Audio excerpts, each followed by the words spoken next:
When I got pregnant, I thought I'd never work again. And I went into panic mode because I was absolutely terrified because I was the sole provider for Jackson at the time, and I just thought, what am I going to do? And I got offered pantomime in Liverpool, so I'd be at home 9 weeks after Jackson was born. So I accepted it, thinking I was indestructible and I'd work through. Poor Jackson was getting breastfed by a genie when he was 9 weeks. And I accepted it, and it was hard. It was really, really hard. I just wanted to be at home with the babs. I had my confidence had gone. I felt overweight. I just wasn't ready to go back, really. I went back too soon, but How long would you have liked to have stayed at home if you could? I certainly would have liked to have taken that Christmas off and maybe got back the next year, you know, maybe a good 6 months or whatever. But it was needs must, and people think, oh, you went back to work, you were desperate to get back on stage.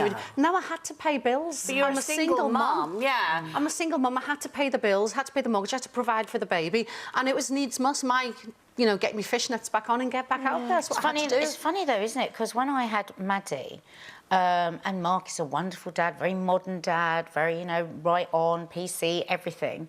But actually, any job that came up, that would take me away from her, too far away from her, I would immediately turn down. Now, when she was 3 months, he went off to the North Pole but was your decision? And there was we didn't even, it was just like, oh yeah, you're going to do that, oh, this is great, this but job. If you were a single mum, would your decisions have been different? Exactly. Well, yeah, and also, if that happened, did you never came to your mind that he could have stayed at home and you... No, that's what I'm saying. I mean, when I was pregnant with Maddie, I got the biggest break ever because I was on a show in the BBC, and the Americans bought the format, and unusually they bought the presenter as well. Can she come and do it? And that would have been a massive break, something I'd always wanted to go to. How old was Maddie? No, I was pregnant. Oh. And they said, oh, you can come, you can bring her, you can breastfeed, you can do all the things. Why didn't you do that? Because, you know what, at the end of the day, I didn't want to. I actually wanted so you never regret to be at home. No, and I think that we have to work that into the discussion.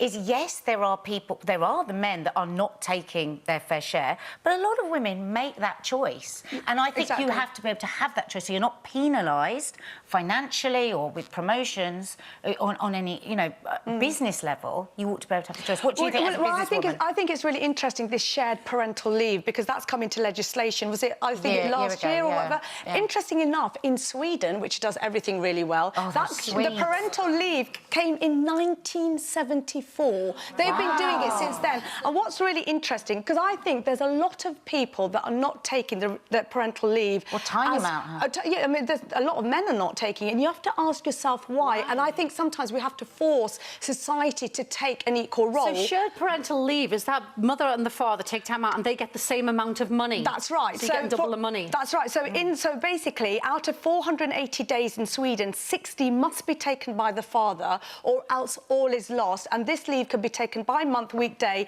and they get 80% of their salary as well. I wonder what interesting, isn't it? Are you saying that men don't want to do that or don't do it, even though they can do it? I think as a society, I think we are just programmed that when the mother has a baby, the mother stays at home and the father goes to work. I think but I think things want to change. If we women want equality, we must be able to enforce that if a father can look after the son just as well as Sarah, you talk about equality, then you've got all these hormonal instincts that kick in once you've had the baby.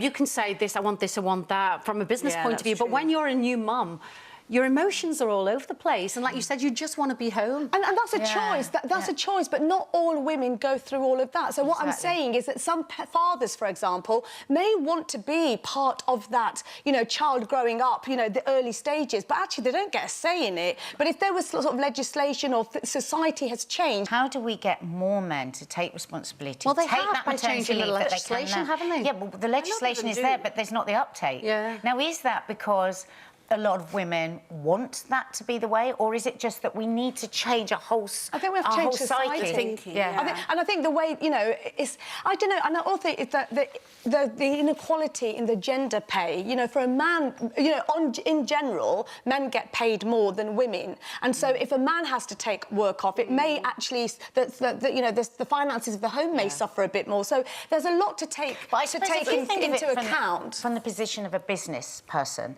and if somebody would say, oh, I'm going to take a gap year, I'm going to take a year off, and then I'm going to come back, and I want to be on the same level of promotion, I want to be on the same trajectory of promotion, wages, you would say you're mad. The problem employers have is it is illegal for any employer to ask a woman when she's coming back from maternity leave. Now, for me, personally, I think that is causing a whole load of problems. Is it illegal? If you're interviewing a woman for a job, is it then illegal to say, what are your plans for children? No, I'm talking about when they come back from maternity leave, because we're talking about women coming back.